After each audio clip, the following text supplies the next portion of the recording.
This is an introduction to Congress. Today we will talk about the makeup of Congress, the organization of Congress, and who serves in Congress.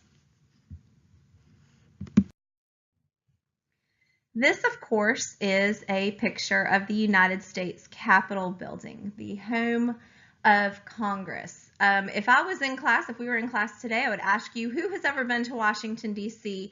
and been inside the Capitol building. And I hope many of you have, and I hope if you have not, you will soon have the opportunity to go and to visit this really beautiful and remarkable place. What I would like to know, though, for those of you who have been there, I'd like you to think about your impressions of Congress. What stood out to you in this building? What are the things that you noticed, that you thought of? When we think of Congress, we tend to think of this. This is the image that comes to mind, and when we see images on TV of Congress, this is typically what we see. This room right here, which would be a very prominent feature of the Capitol building, prominent room in the Capitol building, is the room for the joint meeting of Congress, the joint session of Congress. And so what occurs in this room, this is a very big, very beautiful room, and it has seating for all 535 members of Congress. It has additional seating for other dignitaries such as members of the cabinet or members of the Supreme Court. It has a gallery. That is what they call the seating at the top in the balcony or mezzanine section. That's called the gallery for invited guests and other members of the public. And because this is what we tend to see on TV, this is what we tend to think of, this is our image of Congress. And we envision scenes like this in the grand floor of Congress because this is where the legislating happens. And of course, the primary function, the primary purpose of Congress, of the legislative branch, as outlined in Article 1 of the Constitution, is to make laws. And we also have this great joke. The opposite of progress is Congress. Ha ha ha. Everyone loves to hate Congress. President Obama got a lot of mileage out of the phrase, the do-nothing Congress. Washington is broken. And Americans generally, while we love our elected members of Congress, tend to really dislike Congress as an institution. And we accuse them of being negligent in their work, and certainly a characteristic, a defining feature of Congress over the last 10 or 20 years, but one that's becoming more and more pronounced, is gridlock. And that's a prominent feature of it, something we'll talk about a lot. But just because there's gridlock does not mean that Congress doesn't work. In fact, I really would like all of you to understand that members of Congress are very hard working, and Congress is, more than anything else, a place of work. When I'm in the physical classroom and I ask my students, what struck you, what stood out to you when you visited the Capitol building, aside from statues and paintings and the rotunda, etc., what people tend to notice, and what I hear every year, is that it is so busy. There are so many people there. There was so much going on. And every year when we get done studying the legislative branch, and I ask my students, what did you learn? What really tends to stick with them is how Congress is made up of so many different people. And that's a good lesson. That's a good place to start. Congress is a human institution. It is made up of individuals, and it is a place of work. This is an aerial drawing of the Congressional Campus Complex, and I think this is very instructive. Congress is a campus. Congress does not just occur in one particular building, and so As you can see here, this is, maybe not, hold on one second, let me try to get my pen working, and it's not, so forget that. Look in the middle, look at number 1. There's the Capitol building, but what you see all around that, most of, not all of, but look at the different numbers and the different buildings on this slide. Many of them are office buildings. And this is another important thing for you to remember. Congress is a place of work. Okay? It is a place of work. Excuse me. Lots is always getting done in Congress. Even at the end of the day, it doesn't necessarily seem so. Okay, so Article 1 of the Constitution establishes the legislative branch, and our Congress is a bicameral legislature. Remember the Virginia Compromise that established a House of Representatives, which has representation that is proportional, that is based upon the population of the state. And it has a Senate, which guarantees equal representation to the states. As you will see as we move through studying the institution of Congress, you can see how the House of Representatives really was, in the mind of James Madison and company, meant to be the House of the people. Under the original Constitution, it was the only part of the federal government that was directly elected, and it was really meant to be very close to the people, whereas the Senate was supposed to be more of a restraining body. The purpose of the Senate is kind of to oversee, to restrain what Madison expected to be the more intense impulses and whims of the House, that the House is much more subject to the tyranny of the majority and could be restrained by the Senate. Members of the Senate originally were chosen by members of the state legislature. So the House of Representatives represented the people, and the Senate represented the states. And the Senate, of course, was the more prestigious body, meant to take the long view, meant to be stabilizing, etc. We'll get into all that. But as the Constitution, as Article 1 sets up for each, these are what we call the formal qualifications or the constitutional qualifications for holding a seat in House or Congress. And you can see that these really are pretty low. Okay, these are not standards that are hard to meet. So again, to the idea of democracy here in the United States, and pretty much anybody could be a member of Congress. So for the House of Representatives, excuse me, you have to be 25 years old, you have to be a citizen of the United States for 7 years, and you have to live in the state you represent. And for the Senate, 30 years old, a citizen for 9 years, and live in the state you represent. So to serve in Congress, you can be a naturalized citizen, do not have to be natural born.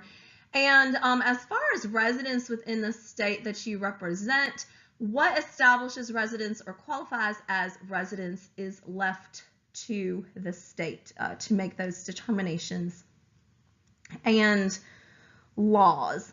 Something else that's very important to note, as established in the original Constitution in Article 1, is that members of Congress are paid. This is something that we might take for granted, but think about, especially in 1787, what a really noble and unique idea that was. We still call our elected officials public servants. Their purpose, their job in the ideal form is not to serve themselves, but is to serve the public. Servant is a nice idea.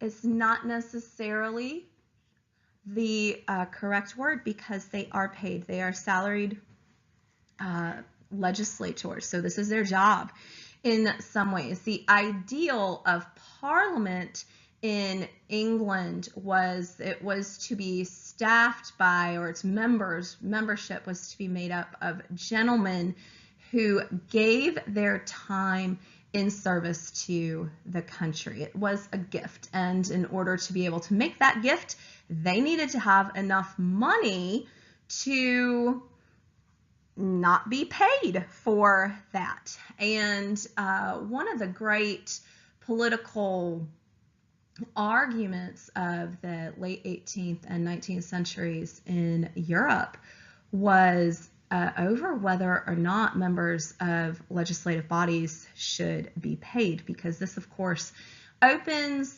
those particular jobs up to then men and now men and women who otherwise would not be able to afford to hold them.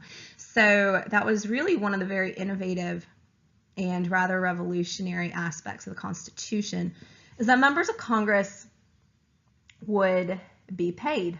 And so indeed they are.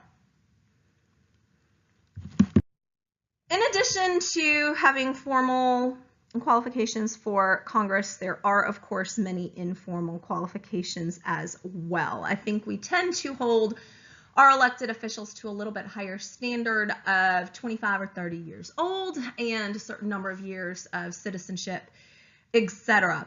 By and large, members of Congress are much more educated, much more highly educated than members of the American population as a whole. So if we kind of set Congress up next to the American population in general, Congress actually looks pretty different. And one of the ways that it does is that Congress is much more highly educated. I would say Congress in general, to the membership of Congress, is fairly successful and affluent.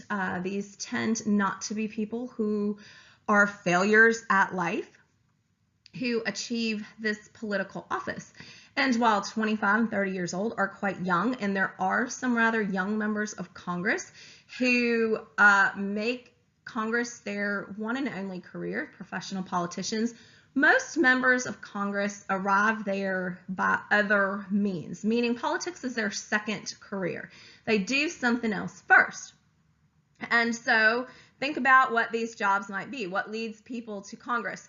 Well, of course, most members of Congress are by either education or profession before they become politicians. They are lawyers. It's something astonishing, like 65% or something like that. Now, it makes sense though. Study the law, practice the law, make the law. It's not a big jump. Other members of Congress, the second most numerous previous job is being business executives. Now, these are not just people who work in business, but are the executives of business. So they run businesses or own businesses.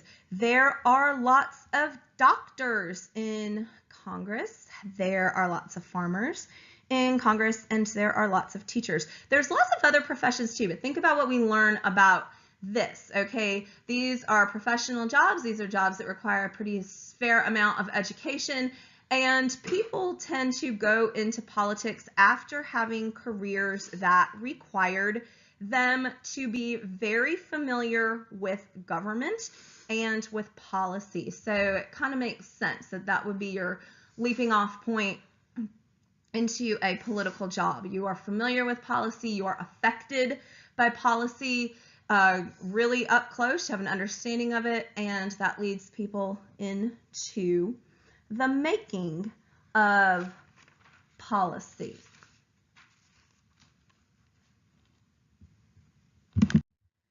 A session of Congress lasts for 2 years, which is the term of the House of Representatives. So the 115th Congress was seated in January of 2017 and will be in session until January of 2019, when the 116th Congress will be seated.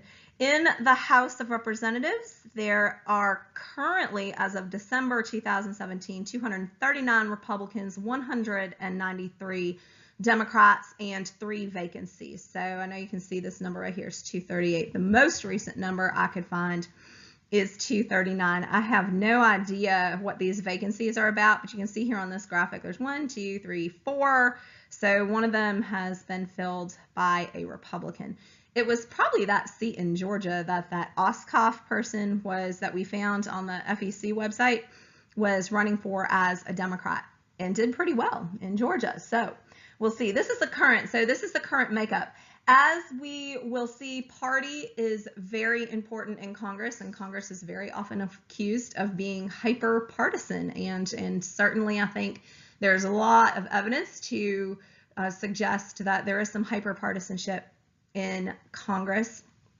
Party is very important. It's more important in the House of Representatives than in the Senate, strictly speaking. The party in the majority, so currently the Republicans, as we will see as we get into how Congress functions, can exercise a tremendous amount of influence over the legislative process.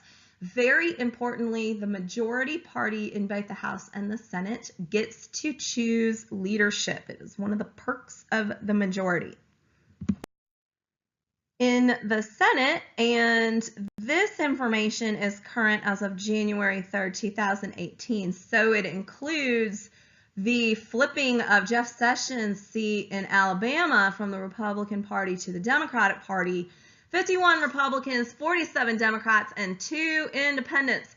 Very important to note that these 2 independents do what is called caucusing with the Democrats.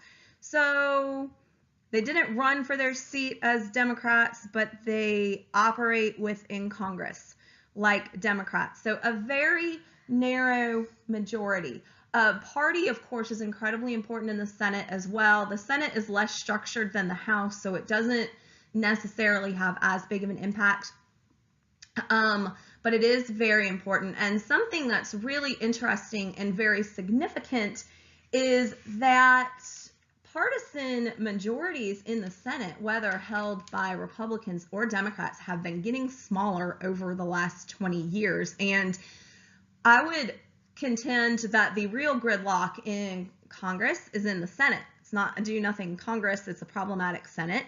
And one of the reasons for that is this shrinking majority and this very, very close division, party division in the Senate, which perhaps now it'd be interesting to look this up, is closer than it ever has been. I'm sure we've been maybe this close before in some kind of situation, but this is a very, very close majority. And whether the majorities in the Senate have been held by the Republicans and Democrats over the last 20 or 25 years, those majorities have tended to be quite small and have been shrinking. So that definitely makes it a little bit more difficult for them to do their job. And all of that will become quite clear as we get into how the Senate functions. But these shrinking majorities have really changed how the Senate operates in the last several years.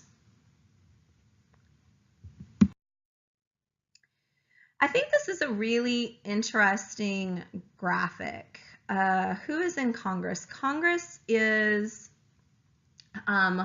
much more highly educated, much more professional, much more affluent or successful than the American population as a whole. That is not to say, and I should have said this earlier, that is not to say that most members of Congress are rich. There are certainly many incredibly wealthy members of Congress, but most of them are not rich. But I would say all of them have been pretty successful, have some comfort in their material lives, an amount of affluence. So we can compare them to the United States population in that way. Other interesting ways that they are different from the American population in their self-identification of religious practice. They are much more religious than the United States population as a whole. Now remember, this is self-identification, but you can see here in the House, 50, almost 60% of members of the House of Representatives identify themselves as Protestant, almost 32% as Catholic, 4% as Jewish, 2% as Muslim, and then you see these numbers down here. Only 1%, 1.6%, excuse me, so that they didn't know or they didn't pick a particular religion.